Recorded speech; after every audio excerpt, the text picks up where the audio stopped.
नमस्कार, स्वागत है आपका इंडिया की बात में। मैं अभिसार शर्मा और मेरे साथ हैं भाषा और मुकुल। और आज इंडिया की बात में गर्मा गर्म 3 मुद्दे।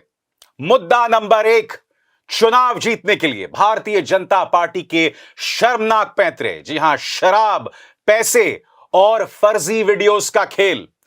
मुद्दा नंबर 2, महाराष्ट्र और झारखंड के चुनावों के नतीजे। एग्जिट पोल्स आ गए हैं। इन चुनावों के नतीजों से राष्ट्रीय राजनीति कैसे बदलेगी, हम उसकी चर्चा करेंगे। और मुद्दा नंबर 3 जिसकी हम चर्चा करने जा रहे हैं वो है दिल्ली और आसपास के इलाकों में दम घोंटू जहरीली हवा। और सिर्फ दिल्ली एनसीआर नहीं, देश में कई हिस्सों में इस वक्त स्मॉग की वजह से जो जहर है इस वक्त फिजा में, उसके क्या मायने हैं, सरकार सो क्यों रही है। मगर शुरुआत हम करना चाहेंगे भारतीय जनता पार्टी का जो चुनाव प्रचार रहा है। दोस्तों, जैसे कि आप जानते हैं, वोटिंग खत्म हो गई है, मगर हमने पिछले कुछ दिनों में देखा कि पैसे शराब का जो खेल सामने उभर कर आया। भाजपा के जो मुख्यमंत्री पद के दावेदार हैं विनोद तावड़े पैसे के साथ पकड़े जाते हैं। शराब खुलेआम देवेंद्र फडणवीस के जो करीबी हैं उनके खेत से मिलती है। 2 करोड़ रुपए शिंदे सेना के एक नेता के घर से मिलता है। और फिर हमने उत्तर प्रदेश के 9 सीटों के उपचुनाव में देखा पुलिस जिस तरह से लोगों को रोक रही थी, धज्जियां उड़ाई जा रही थीं चुनाव आयोग के दिशा निर्देशों की। और चुनाव आयोग, आप जानते हैं, भारतीय जनता पार्टी के प्रति किस कदर नतमस्तक है। क्या है इस मुद्दे का पंच, बताएंगी भाषा।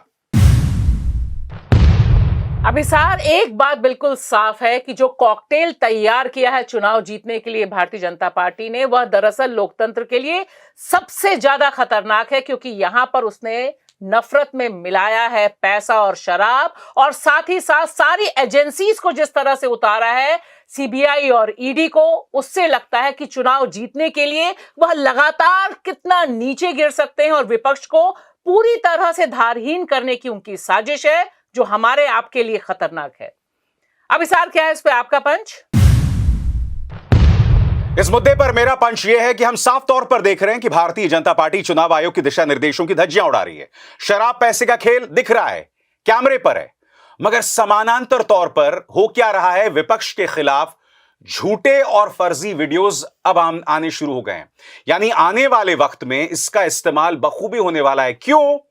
क्योंकि जांच एजेंसीज नाकारा हैं, मीडिया नतमस्तक है, हालात बद से बदतर ही होने वाले हैं। मुकुल, क्या है इस मुद्दे का पंच? मेरा मानना है अभिसार कि यूपी का जो उदाहरण है, यूपी का जो मॉडल है, वो रामपुर मॉडल है। और ये एक देश एक चुनाव की रिहर्सल मैं मानता हूं इसे। अगर यही सब चला तो फिर आगे जो है लोकतंत्र और चुनाव का कोई मायने नहीं रह जाएगा। कमाल है भाषा। आप देखिए, उत्तर प्रदेश में अखिलेश यादव ने अगर बवाल ना किया होता तो ये लोग पुलिस को निलंबित नहीं करते, मगर वो उन्होंने सिर्फ सीसामऊ में किया। हमने देखा पश्चिमी उत्तर प्रदेश में तस्वीरें हैं, आप उनकी आईडीज चेक कर रहे हो, आपकी जो आक्रामकता है, ठीक है, आप देख रहे हैं औरतें जा रही हैं वहां पर और आप पिस्तौल दिखा रहे हैं साहब। ये कल्पना से भी विचित्र है। यानी कि एक लोकतंत्र में अगर ये सब हरकतें हो रही हैं, पुलिस मानो कार्यकर्ता के तौर पर काम कर रही है, ये व्हाट इज दिस? बिल्कुल पुलिस कैमरे मतलब कह रही, जो वीडियो दिखाई दे रहे हैं कि हमें ऊपर से आदेश हैं। और आप देखिए कि शुरू से उत्तर प्रदेश एक टेस्ट केस इसलिए भी है क्योंकि योगी की सीट इसी पे बचेगी कि ये 9 सीटों में से वो कितनी बचा के ले जाते हैं। यहां पर पहले से वो तमाम पोलिंग ऑफिसर्स, तमाम लोगों में से मुसलमानों और यादवों को छाट छाट के पहले कर चुके हैं। सारे लोगों की जो नियुक्ति भी है वो भी जातिगत आधार पे उन्होंने की, धर्म के आधार पे की, जो और उन अधिकारियों की भूमिका दिखाई देगी 23 नवंबर को। जी, अब अगर मुकाबला करीबी होगा तो हम सब जानते हैं कि क्या होगा। तो एक तरफ ये बहुत साफ दिखाई दे रहा है कि उत्तर प्रदेश का ही मॉडल हर जगह है। महाराष्ट्र में जिस तरह से बहुजन विकास आघाड़ी के लोगों ने, क्योंकि वो विधायक रहे वहां के, उन्होंने पकड़ लिया ऑन रिकॉर्ड। मैं उसकी चर्चा करूंगा भाषा, मैं अलग से इसकी चर्चा करना चाहूंगा। देखिए, हम इस मुद्दे पर चर्चा क्यों कर रहे हैं? क्योंकि इस देश में भविष्य में चुनाव कैसे होंगे, ये इन तमाम बातों पर निर्भर कर रहा है। क्योंकि साल 2024 में मुकुल, भारतीय जनता पार्टी का एक बड़ा नेता पैसे के साथ पकड़ा जाता है, उसे डिफेंड करने का काम उसकी पार्टी बेशर्मी से करती है। सबसे बड़ी बात, 3-3 एफआईआर हो गए भाई, तब भी उन्हें कटघरे में नहीं रखा जा रहा है। कमाल हो रहा है, मतलब बिल्कुल ही। नहीं तो वो तो देखिए, पैसे का और शराब का खेल ये तो पुराना है, नया नहीं है। अब इसमें ये है कि वो अब वीडियो बनने लगे हैं, ऑन कैमरा पकड़ा जाने लगा है। लेकिन मैं फिर ये वहीं पर आऊंगा थोड़ा सा कि यूपी का उदाहरण बहुत ही खतरनाक है, जिसमें आप एक वर्ग को वोट ही ना डालने दें, तो फिर जो वोट का अधिकार है, आप कहें कि चुनाव हो रहे हैं, शराब पैसा, वो तो बटेगा ही। लेकिन जैसे हमने पहले देखा था कि दलितों को, वंचितों को वोट नहीं डालने देते दबंग जाति, अब ये प्रशासन के स्तर पर एक वर्ग, खासतौर से मुसलमान, उसे बिल्कुल बाहर किया जा रहा है चुनाव से। तो ये फिर क्या चुनाव बचेगा, क्या लोकतंत्र बचेगा? और अभी सर देखिए, इसमें बहुत इंपॉर्टेंट पॉइंट ये है कि ये पूरे चुनाव महाराष्ट्र, झारखंड और उत्तर प्रदेश, इसमें जो स्लोगन था बीजेपी का, वो वोट जिहाद, यानी आप पहले से मुसलमानों के प्रति नफरत फैलाने का काम कर रहे थे और यह बताने की कोशिश अपने सिस्टम को और पुलिस एडमिनिस्ट्रेशन को कर रहे थे कि मुसलमान यानी एंटी बीजेपी वोट। तो ये जो डिवाइड है, ये जो कम्युनल डिवाइड एक ऐसी पार्टी कर रही है जो देश में 10 साल से शासन कर रही है। यानी कि साफ तौर पर यहां दिखाई दे रहा है कि आप पैसे और शराब के जरिए वोटर को भ्रमित करो, मुसलमान को एक तरह से मैं ही नहीं कहूंगा डिसइनफ्रेंचाइज, क्योंकि वो तो फिर नागरिकता पे बात आ जाती है, मगर आप वोट नहीं देने दे रहे भाई, वो तो वोट नहीं देने दे रहे हो। तो और दूसरी तरफ इसी में मैं जरा सा जोड़ दूं, एक मिनट में कहूंगी, आप जो कह रहे हैं ना कि अभी उनके पास वोट देने का अधिकार है, लेकिन देखिए असम से लेकर यहां तक जो यूपी में पहुंची है पॉलिटिक्स, उसमें लगातार कोशिश है कि एक सिस्टम बन गया है जहां मुसलमानों को वोट ना देने दिया जाए, इसकी तैयारी है और रामपुर इसकी जीती जागती गवाही देता है। नहीं, मैं समझना चाहता हूं, एक चीज जोड़ दूं इसमें, ये तो प्रशासन और पार्टी के स्तर पर हो रहा है, लेकिन मीडिया के स्तर पर, गोदी मीडिया, मैंने कल टीवी देखा, आपको हर 10 मिनट बाद ये हेडलाइन और ये ब्रेकिंग न्यूज मिलेगी कि मुस्लिम मोहल्लों में बहुत तेजी से मतदान हो रहा है, चाहे वो महाराष्ट्र है, चाहे वो झारखंड है, चाहे यूपी है। यानी वो एक तरह से उस माहौल को बना रहे हैं कि मुस्लिम लोग निकल रहे हैं और वोट जिहाद हो रहा है। हिंदू निकलो। ये नहीं बता रहे कि भाई आप जो शहरों में हैं, शहरों का क्या ट्रेंड है, गांव में किस तरह से होता है, पुरानी बस्ती में किस तरह से होता है।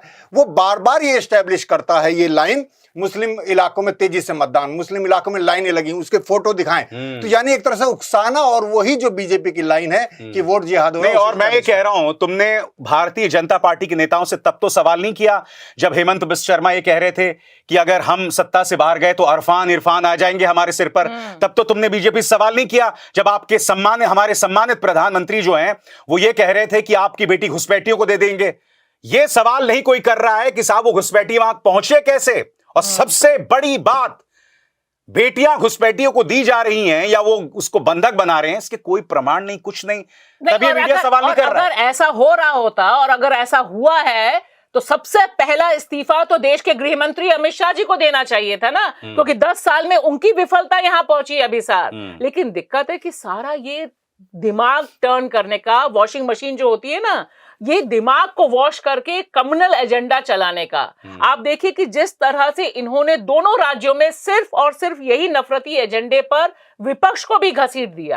ये बात हमें ध्यान रखनी चाहिए कि महाराष्ट्र में भी विपक्ष को बोलना पड़ा, एक है तो सेफ है का मतलब है कि मोदी जी और अडानी जी एक हैं, है ना। बोलना तो पड़ेगा, कटेंगे बटेंगे मतलब कि आप बाकी लोगों को बांटने का काम कर रहे हैं, कास्ट सेंसस जोड़ने का काम करेगी। तो ये पूरी मेंटालिटी और धीरे धीरे डिसफ्रेंचाइज करने की तरफ अब ये भारतीय लोकतंत्र में मोदी जी बढ़ रहे हैं। नहीं, देखिए यहां पर मुकुल, एक और चीज जो दिखाई देती है, कायदे से मीडिया को कटघरे में रखना चाहिए था पिछले 2 दिन के घटनाक्रम में।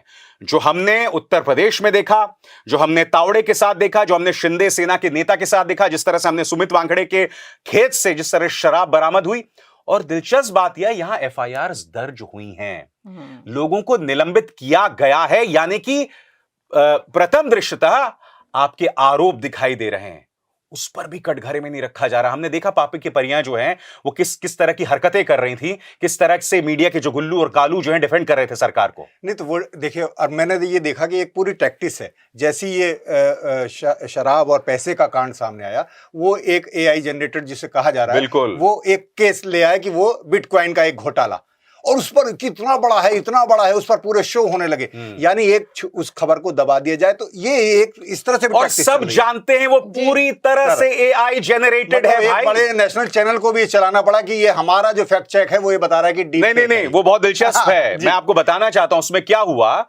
वो जो सो कॉल्ड चैनल है जिसमें वो पापा की परी, मैं नहीं भूला हूं, वो बुलडोजर पर चढ़ के जर्नलिज्म कर रही थी, मैं नहीं भूला हूं कि पूरा जो प्रोपेगेंडा है, अब आप थोड़ा सा कॉमन सेंस का इस्तेमाल करें ना भाषा, आप सुन के बता सकते हैं यार ये तो एआई जेनरेटेड है, ठीक है, मगर उसमें मैं जान रहा हूं कि पूरी तरह से प्रोपेगेंडा चल रहा है। फिर मैं क्या देखता हूं, उनके एक रिपोर्टर जो एक अरसे से काम कर रहे हैं, वो कहते हैं कि हमारी अपनी फैक्ट चेक यूनिट ने इसे एआई जेनरेटेड पाया है। मतलब आपको आपका रिपोर्टर जो है वो शर्मिंदा कर रहा है यहाँ पे भाषा। लेकिन क्या चल रहा है? लेकिन देखिए, मुझे लगता है, देखिए अभिसार की टूल किट आ जाता है ऊपर से और वह तय कर देता है कि इसी पर बांसुरी बजाई जाएगी, इसी पे शोज होंगे। और आप देखिए सारे के सारे टीवी चैनल्स कल जिस तरह से ईडी और ईडी कोई बताने को तैयार नहीं था कि 2018 का केस है। आज तमाम अखबार भी आप उठा के देखिए, किसी अखबार ने इसे नहीं लिखा कि एआई का संदेह है। सारी जो खबरें चली हैं उसमें नीचे अंदर लिखा हुआ है। चैनलों पे आप देखिए कहीं पर भी आप कितने लोग सुप्रिया सुले क्या कह रही है पता चलेगा, फैक्ट चेक ऑल्ट न्यूज कर रहा है कितना पता चलेगा, नीचे तक। कल मैंने 3 जगह फोन किया महाराष्ट्र में, तीनों जगह कह रहे हैं जो लोग सुप्रिया सुले वाले भी कि उसको फंसाने की कोशिश है। ये वो लोग थे जो एनसीपी शरद पवार के पक्ष में वोट करने वाले लोग थे। तो वहां पर भी हमारा आपका ये डिस्कशन नहीं पहुंचा कि ये एआई जनरेटेड है। नीचे तक तो वीडियो क्लिप्स चली गई। हम बार बार एआई कह रहे हैं, एआई यानी आर्टिफिशियल इंटेलिजेंस जनरेटेड। और आप जानते हैं अक्सर आप इंस्टाग्राम में प्रधानमंत्री मोदी की आवाज में गाने सुनते होंगे, वो भी एआई जनरेटेड है। मतलब प्रधानमंत्री इस पर वैसे इंटरनेशनल लेवल पर बहुत चिंता जता चुके हैं कि एआई बड़ा चुनौती है और इससे बड़ा मिसयूज होगा, लेकिन उन्हीं की पार्टी द्वारा ये सब किया जा रहा है, ये आरोप। लेकिन आप ये मुझे लगता है कि अभिसार ये टेस्ट केस है कि बीजेपी जीतने के लिए कितना नीचे गिर सकती है कि आप एआई जनरेटेड वो करेंगे। और जिस दिन मतदान पड़ रहा है अभिसार, उस दिन ईडी के रेड, मत भूलिए झारखंड में भी जिस दिन मतदान पड़ना था उससे एक दिन पहले, सिर्फ एक दिन पहले ईडी के रेड पड़े और यह नैरेटिव बिल्डअप किया गया कि ये घुसपैठी हैं, आधार कार्ड नकली हैं, मगर मीडिया पागल हो गया। मैं इस चर्चा को थोड़ा आगे ले जाना चाहूंगा मुकुल, ये अपने आप में बहुत खतरनाक है। अक्सर मेरे जहन में ये चर्चा एक हमेशा ये ख्याल आता था कि भारतीय जनता पार्टी का जो प्रचार तंत्र है वो झूठ में माहिर है, वो झूठ फैलाने में। इनका जो वो मुखिया अमित मालवीय है उसकी तो पूरी फहरिस्त है झूठ की। वो आदमी अगर उसके एक एक झूठ का हिसाब हो तो उसका जेल जाना तय है, ये हालत है। अब ये एआई जनरेटेड का इन्होंने स्वाद चख लिया है। जैसा कि भाषा बता रही है, आपने जनता तक ये मैसेज पहुंचा दिया, अब उसकी जांच हो रही है नहीं हो रही है, हम जो चर्चा कर रहे हैं वो लोगों तक पहुंच ही नहीं रही है। इतने में वोट हो चुका। तो मैं ये कह रहा हूं ये अपने आप में कितना खतरनाक खेल है।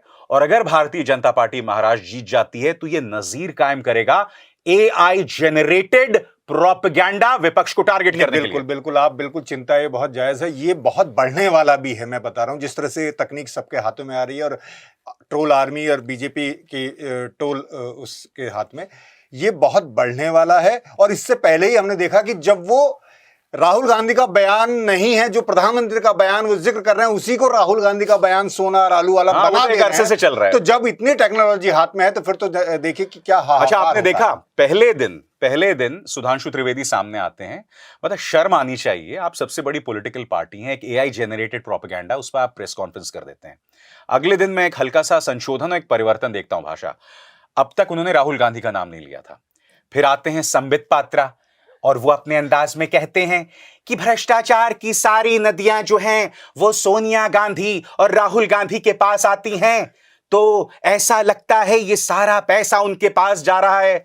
जो ये उई उई पुई पुई करते हैं डिबेट्स में, यानी कि आप देख रहे हैं ना सिर्फ एआई जनरेटेड प्रोपेगेंडा जो आगे इस्तेमाल होगा, मुझे ऐसा लग रहा है आने वाले दिनों में Rahul Gandhi will be the target of this AI generated propaganda. 100%। और मुझे लगता है जब तक हम बात कर रहे हैं हो सकता है कि बड़े पैमाने पे तैयारी भी हो गई हो और 1-2 दिन में उस तरह के वीडियोस और उस तरह के वॉइस रिकॉर्डिंग नीचे तक पहुंच रही हूं।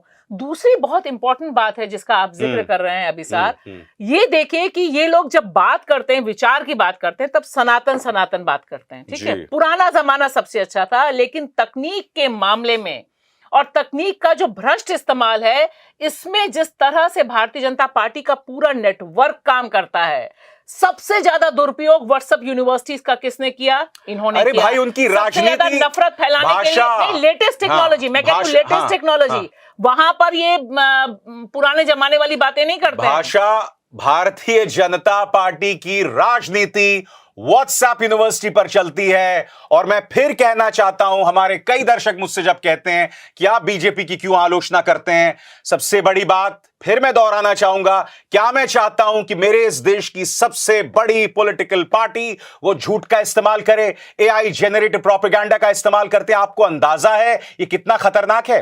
ये तो क्योंकि भारतीय जनता पार्टी जो है, अगर वो झूठ भी बोलती है तो उसमें फिनेस नहीं होता है, उसमें आप टेक्नोलॉजी का इस्तेमाल कर रहे हैं, आप कोई भी सुन रहा है वो समझ आ रहा है यार ये बकवास है, ये एआई जनरेटेड है, उसमें भी फिनेस नहीं है। तो ये अपने आप में बहुत खतरनाक है। मैं बता रहा हूं कि हाँ। क्योंकि आपने देखा कि एक एक वीडियो ने ही दंगे कराए हैं इस देश बिल्कुल। में। इस तरह की चीजें आएंगी तो नीचे तक जो लोग पहुंचते हैं, मैं चाहे वो सब्जी वाला है, पान वाला, बात कीजिए कि आपने ये न्यूज कहां सुनी, वो यूट्यूब अब टेलीविजन तो कम देखते हैं, यूट्यूब पे जो क्लिप आती है वो उन्हें नहीं पता कि ये एआई जनरेट है या कैसे है, वो उसे सच मान लेंगे और ये इस देश के लिए, इस लोकतंत्र के लिए बहुत खतरनाक होगा। और अब हम चर्चा करने वाले हैं अपने दूसरे मुद्दे की, महाराष्ट्र और झारखंड के चुनावी नतीजे। एग्जिट पोल्स आ गए हैं, अधिकतर एग्जिट पोल्स जो हैं वो भाजपा गठबंधन को जीत बता रहे हैं।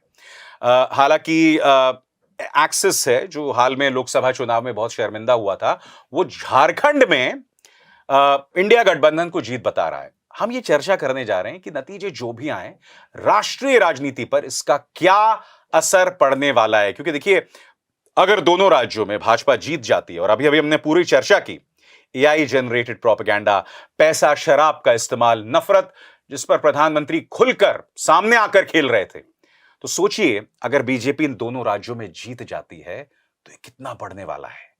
क्या है इस मुद्दे का पंच, बताएंगे मुकुल? हाँ, मेरा ये कहना है कि अगर ये बीजेपी का कार्ड चल जाता है तो पूरे देश में नफरत की बहार आनी है, घुसपैठिया, मुसलमान, यही सब कटोगे बटोगे, यही सब चलना है। और अगर विपक्ष या कांग्रेस प्लस जितने भी गठबंधन वो जीतते हैं तो एक उम्मीद बाकी रहेगी। भाषा, क्या है इस मुद्दे का पंच? देखिए, मेरा मानना साफ है कि अगर विपक्ष जीतता है तो उससे यह लगेगा कि लोकतंत्र में अभी सांस लेने की जगह बची हुई और जनता के जो मुद्दे हैं उन पर वोट पड़ रहा है। और अगर जीतता नहीं है, यानी अगर मोदी जी का जो नफरती प्रचार जिंदाबाद रहता है इसमें, तो उसका मतलब है कि आने वाले दिन भारतीय लोकतंत्र के लिए और मुश्किल होंगे। और जितने पेंडिंग बिल्स हैं, चाहे वो एक देश और एक चुनाव की बात हो या फिर बाकी तमाम वक्फ बोर्ड संबंधित, सब पर मुहर लगेगी और आने वाला दिन खतरनाक होगा। अभिसार, क्या है इस पे आपका पंच? इस मुद्दे पर मेरा पंच यह है कि अगर इंडिया गठबंधन को दोनों राज्यों में जीत मिल जाती है तो आने वाले दिनों में विपक्ष को भाजपा से मुकाबला करने का, जिसे कहते हैं ना, एक फॉर्मेट मिल जाएगा और इसमें राहुल गांधी केंद्र में होंगे, नंबर एक। मगर दूसरी तरफ अगर भाजपा जीत जाती है तो भाजपा ये समझ जाएगी कि झूठ, नफरत, एआई जेनरेटेड प्रोपेगेंडा उसे जितला सकते हैं और उसमें और तेजी लाने वाली है जिसकी आप और हम कल्पना भी नहीं कर सकते हैं। तो सभी तमाम लोग बात कर रहे हैं। मैं एक बहुत ही त्वरित आप दोनों से महाराष्ट्र, झारखंड, एक एक लाइन में आप बताइए। मैं हालांकि खुद भविष्यवाणी कभी नहीं करता हूं, मगर आपसे मैं वो बहादुरी करने की उम्मीद कर रहा हूं। सबसे पहले मुकुल आप बताएं, जोखिम आप देखिए कोई नहीं हाँ, लेता। महाराष्ट्र, झारखंड में आपके हिसाब से कौन आगे दिख रहा है? हाँ, पर मुझे जो लग रहा है दोनों जगह वहां महाविकास आघाड़ी और यहाँ जेएमएम और कांग्रेस। ठीक है, आप बताइए भाषा, दोनों राज्यों में कौन आगे दिख रहा है? देखिए, आगे तो वही दिख रहे हैं जो मुकुल बता रहे हैं, लेकिन मुझे लगता है कि अडानी जी जो मांगते हैं वह मोदी जी दिलवा देते हैं। तो दोनों राज्यों पे अडानी जी की बहुत मेहरबानी है और बहुत मुश्किल होगा उस मेहरबानी पर जनादेश का हावी होना। अभी सर, अब आप बता ही दीजिए। नहीं, देखिए, मैं कभी बताता नहीं हूं और मैंने आप दोनों को फंसा दिया, आप दोनों ने कह दिया।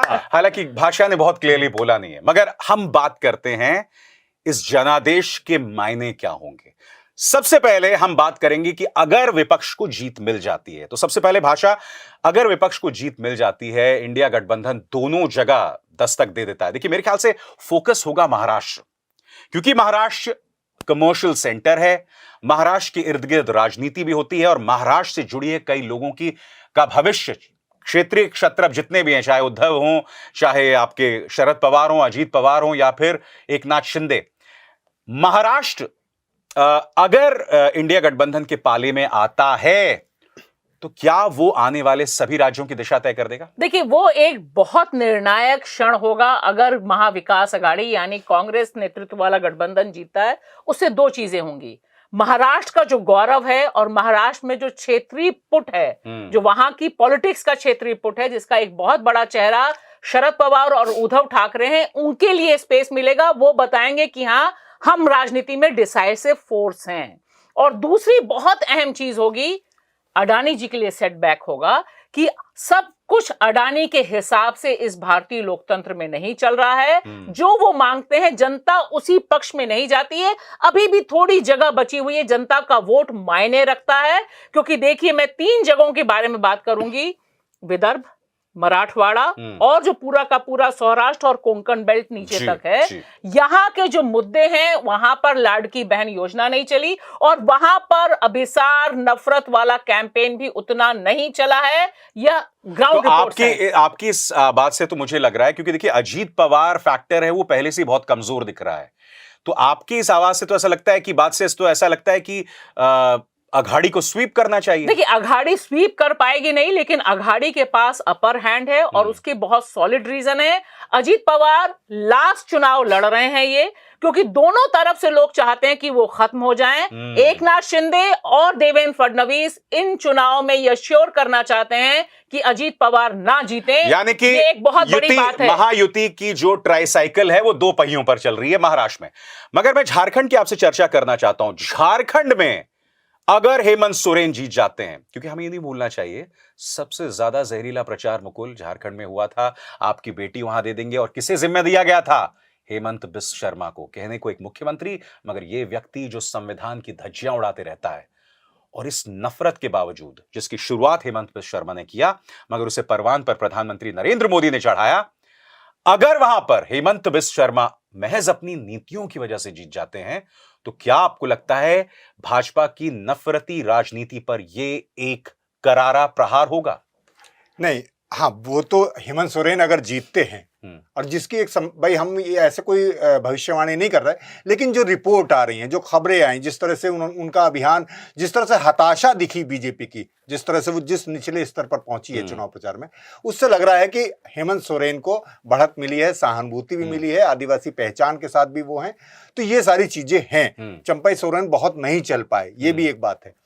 तो वो जो नीतियां हैं और जो केंद्र जिस तरह से लागू करना चाहता है, और नफरत तो एक बहाना है, जिस तरह लूटना है झारखंड को जिस तरह से, वही जो अडानी जी वाली बात कही भाषा ने, अडानी जी को झारखंड भी चाहिए, छत्तीसगढ़ तो चाहिए था, तो उस पर भी ब्रेक लगेगा। जो वो लूट मचनी, अभी तो भ्रष्टाचार के लिए हेमंत सोरेन को बताया जा रहा है, लेकिन भ्रष्टाचार के लिए, और जिस तरह से मैं एक कल भी कह रहा था कि जैसे वो कह रहे हैं कि ये आदिवासी बहुल है, ये ले जा रहे हैं, बेटी ले जा रहे हैं, और ये इसे बिल्कुल बर्बाद कर रहे हैं। एक आदिवासी इलाका आपको मणिपुर मिला है, उसका आपने क्या किया मोदी जी? इसका जवाब ना तो मीडिया मांगता है कि आप एक और आदिवासी इलाका मांग रहे हैं। मणिपुर भी तो आदिवासी बहुल इलाका है, वहां कौन किसकी बहु बेटियां किसकी दौड़ाई जा रही हैं, ये बताइए। उस पर कोई सवाल नहीं। बार-बार बहु बेटियों की लाशें पोखरों में मिल रही हैं। जब भी झारखंड का सवाल आएगा, छत्तीसगढ़ का सवाल आएगा, मणिपुर का भी सवाल आएगा, तो मणिपुर क्यों भुला दिया जाता है? तो मुझे ये डर है कि झारखंड भी फिर मणिपुर ना बनने लगे। मैं भाषा आपसे जानना चाहता हूं। देखिए, महाराष्ट्र में कम से कम अब तक ये प्रमाण सामने उभर कर आ रहा है कि भाई ये बटेंगे तो कटेंगे नहीं चल रहा है, नफरती सोच नहीं चल रही है, और खुद गठबंधन के नेता सामने आके कह रहे हैं, चाहे पंकजा मुंडे हो, अजीत पवार हो, अशोक चौहान, हाँ, अशोक चौहान हो। मगर मैं ये कह रहा हूं, अगर ये महाराष्ट्र में जीत जाते हैं, तो क्या आपको लगता है कि महाराष्ट्र की सियासत में भी ये नफरत जो है वो पुरजोर तरीके से होगी? क्योंकि आपको याद होगा, लोकसभा चुनावों से पहले उन्होंने वो टी राजा सिंह को उतार दिया था मैदान में। वो महाराष्ट्र की गली गली घूमकर जहर उगल रहा था मुसलमानों के खिलाफ। क्या आपको लगता है अगर ये जीत जाते हैं तो बाकायदा एक बिल्कुल जिसे कहते हैं संस्थागत तरीके से महाराष्ट्र की नसों में वो नफरत जो है देखिए, वो भरी जाएगी? अगर ये जीत जाएंगे तो निश्चित तौर पर इसका सहरा सबसे ज्यादा आरएसएस बांधेगी अपने माथे पर, राष्ट्रीय स्वयंसेवक संघ। और यह हमें नहीं बोलना चाहिए कि 2025 में अभिसार उनके 100 साल पूरे हो रहे हैं। और आप मीडिया में देखिए, लगातार देवेंद्र फडणवीस 3 इंटरव्यू में कहते हैं कि इस बार हमें चुनाव जिताने का जिम्मा आरएसएस ने उठाया है, इसलिए हम आश्वस्त हैं, क्योंकि कांग्रेस का मुकाबला हम नहीं कर सकते हैं, हमारी विचारधारा की जो पार्टी है, संगठन है, आरएसएस कर सकती है। तो एक जो खतरनाक होगा कि यहां से जो पिच बैठाया जाएगा, जो बैठाया गया है कि अब हिंदू राष्ट्र की जो बात हो रही है, इन चुनाव में हुई है, वो और सॉलिड होगी। और महाराष्ट्र में बड़े पैमाने पर एक डिवाइड, जो रजाकार वाली बात कही, पहली बार महाराष्ट्र के चुनाव में रजाकार वाला मुद्दा आया है अभिसार। तो वो जो नफरत है ना, क्योंकि इनके पास और कुछ है नहीं, तो नफरत एक तो बहुत तेजी से बढ़ेगी। और महाराष्ट्र में मराठा नॉन मराठा वाला जो डिवाइड है वह बहुत तेजी से बढ़ेगा, जो महाराष्ट्र के लिए भी बहुत खतरनाक होगा, क्योंकि महाराष्ट्र का बुनियादी नेचर ये नहीं है। इसीलिए बीजेपी के लोग, पंकजा मुंडे हो, पूनम महाजन हो, या फिर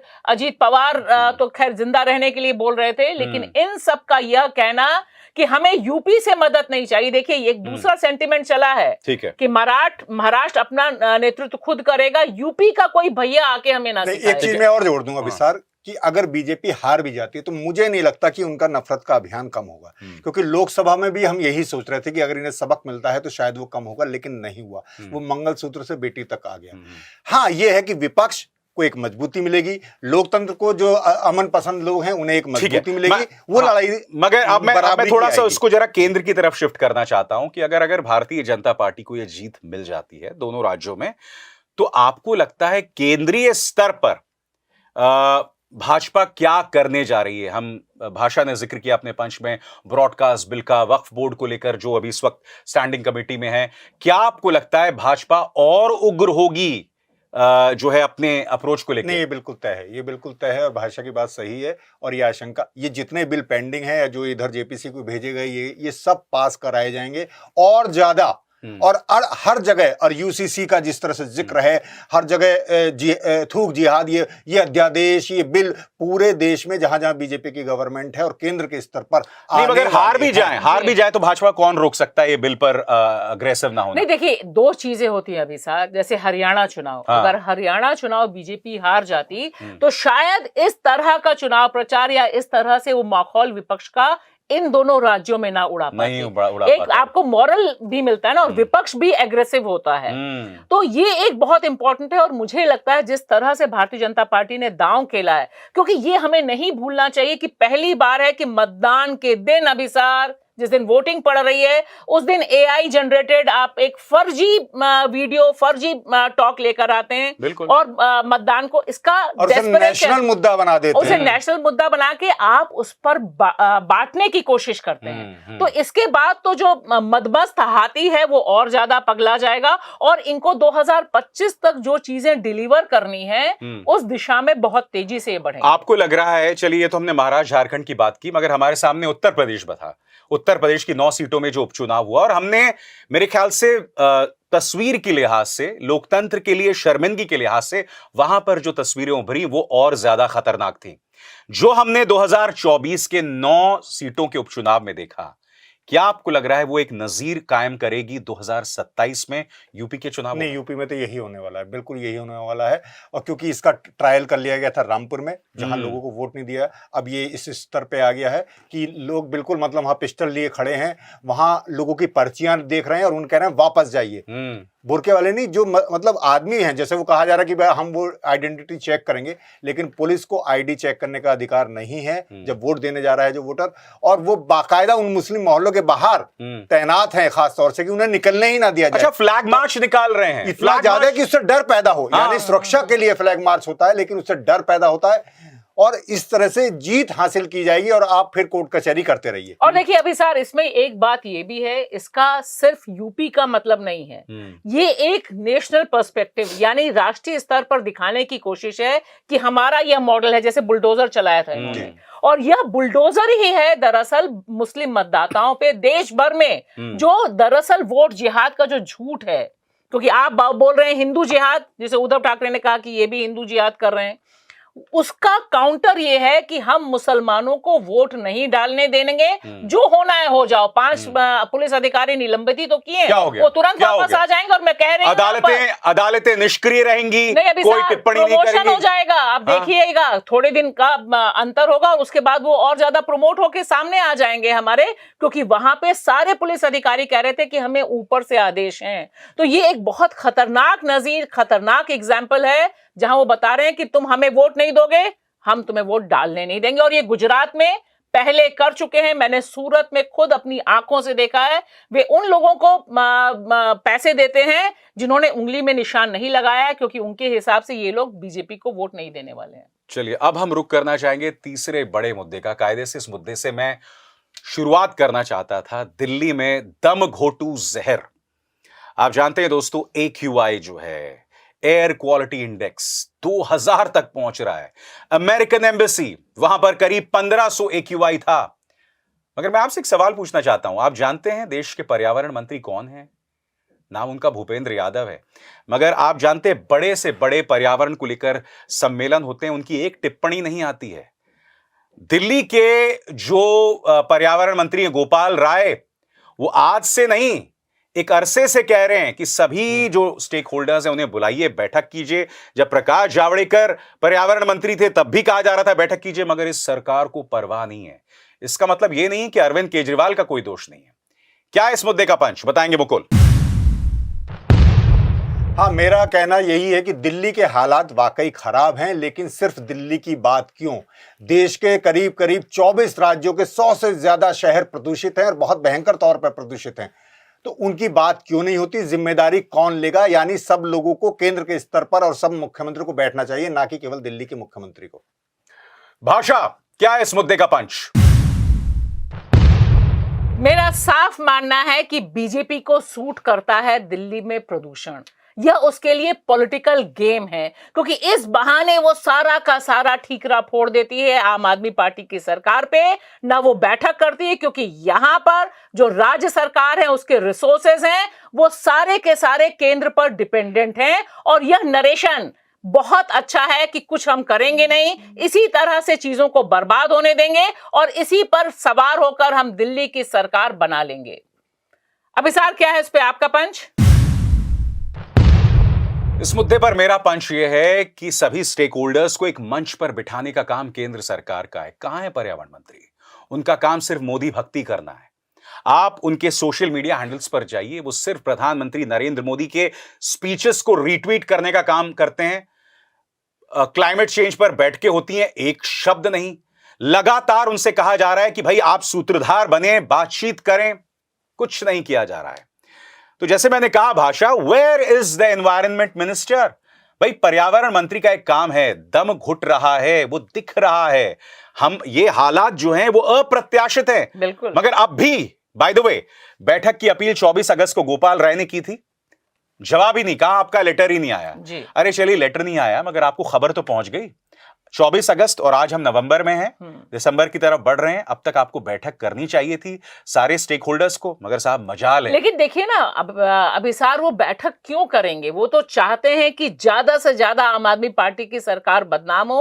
और यहां पर सबसे इंपॉर्टेंट बात है जो मुझे बहुत परेशानी है जिस बात से, कि सुप्रीम कोर्ट जब इंटरवीन कर रहा है तो कम से कम वह केंद्र सरकार की अकाउंटेबिलिटी तो पूछे कि भाई तुम क्या कर रहे हो, तुम्हारे पास सारा का सारा एडमिनिस्ट्रेशन है, क्योंकि एक राज्य का मामला नहीं है, इसमें कई राज्य जुड़े हुए हैं। और बाकी तमाम राज्यों में, भाई आप यूपी को लेकर भी हड़काओ ना, आप बाकी राज्यों को लेकर भी हड़काओ ना। आप सिर्फ और सिर्फ ऐसा, तो मुझे कई बार डर लगता है कि मिलॉर्ड चूंकि दिल्ली में बैठते हैं, इसलिए सिर्फ उन्हें दिल्ली की चिंता है, उन्हें नोएडा, गाजियाबाद, बाकी उत्तर प्रदेश के इलाके। और यह सिर्फ एक राज्य का मामला नहीं है अभिसार, जो पोल्यूशन है, इस पर एक केंद्रीय नीति होनी चाहिए। लेकिन जो आपने कहा ना, इस समय हो रही है COP29 क्लाइमेट चेंज पर सबसे बड़ा इंटरवेंशन जो अंतर्राष्ट्रीय स्तर पर होता है।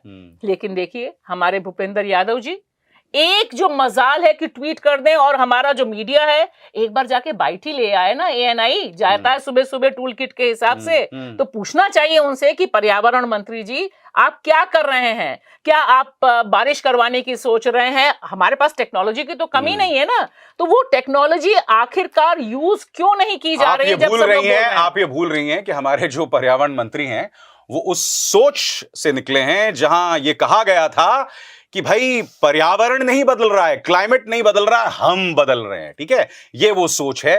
तो मगर हकीकत ये भी है कि क्या अरविंद केजरीवाल भी इससे अपनी जिम्मेदारी से बच सकते हैं? जब पंजाब में सरकार नहीं थी तो कहे थे कि देखिए हम पंजाब में सरकार आएगी तो हम ये से वो कर देंगे। अब देखिए, अब बहाने तो कटघरे में राज्य सरकार भी तो है, हम केंद्र सरकार की जिम्मेदारी से नहीं बच सकते हैं। मगर आपने पंजाब में क्या किया पराली को लेकर? ये बिल्कुल ठीक आप कह रहे हैं कि अरविंद केजरीवाल या आतिशी मुख्यमंत्री हैं, ये अपनी जिम्मेदारी से नहीं बच सकते और इन्हें जिम्मेदारी लेनी चाहिए। लेकिन वो उसी पॉलिटिक्स को सीख गए हैं जो बीजेपी की पॉलिटिक्स। मैं बिल्कुल बता रहा हूं, तू डाल डाल में पात पात वाला मामला चल रहा है, कोई इससे बरी नहीं किया जा सकता। पर आपने जैसे कहा कि बैठक की बात, मैं दावे से कह सकता हूं जो दर्शक देख भी रहे हैं वो खुद अपने आप से पूछ लें, अगर आपने नाम ना बताया हो कि पर्यावरण मंत्री हैं कौन, उन्हें नहीं पता होगा।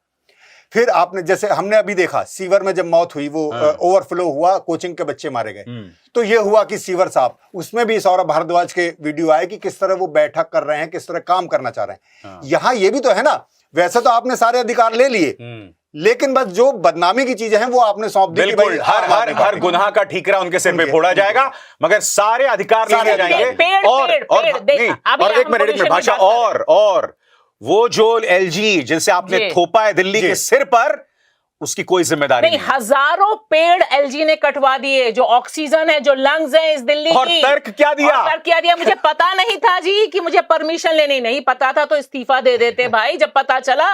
और कोर्ट ने भी कोई जिम्मेदारी नहीं की। मैं कह रही हूं कि अगर इतने पेड़ होते, देखिए दिल्ली की हालत 2 वजहों से खराब है जिसपे चर्चा नहीं है।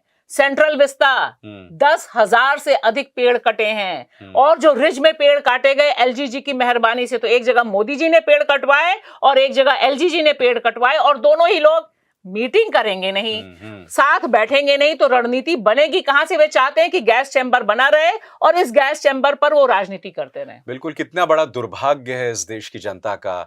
दिल्ली जो है राजनीतिक राजधानी है, दिल्ली और NCR के आसपास के तमाम इलाके, हालत क्या है आप देख रहे हैं। हमारे बुजुर्ग जो दमे के मरीज हैं, और आप जानते हैं कोरोना के बाद इंसान की जो शारीरिक संरचना है वो पूरी तरह से बदल गई है, और फिर भी इस सरकार को परवाह नहीं है। यह अपने आप में आपराधिक है, मगर इसका जिम्मा आप पर भी है।